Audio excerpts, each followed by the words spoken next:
Сәлем достар, хит болып кеткен финики в шоколаде жасадым.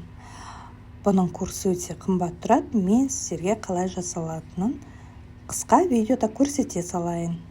Алдымен жуамыз, кептіреміз, ортасын кесіп, ішіндегі сүйегін аламыз да, ішіне өзіміз қалаған жаңғақтарды саламыз. Одан кейін шоколадты ерітеміз. Еріген шоколадқа осылай мынаны батырамыз да, пергамент қағазына қоямыз.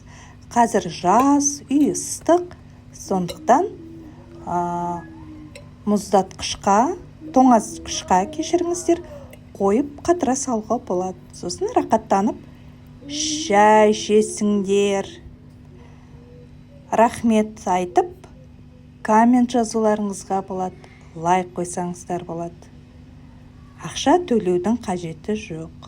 Жасалуы оңай. Адам жасағанды адам жасай алады. Қыздар, бұл бельгийский шоколад емес. Бұл кәдімгі арзанырақ тұратын плиточный шоколад. Яшкино молочный шоколад маған ұнайды.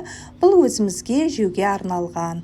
Қалай ертемін, арнайы ыдысқа саламын және шәйнектің буына ертемін. Ал егер сатылымға жасайтын болсаңдар, онда жауаптырақ қарайсыңдар.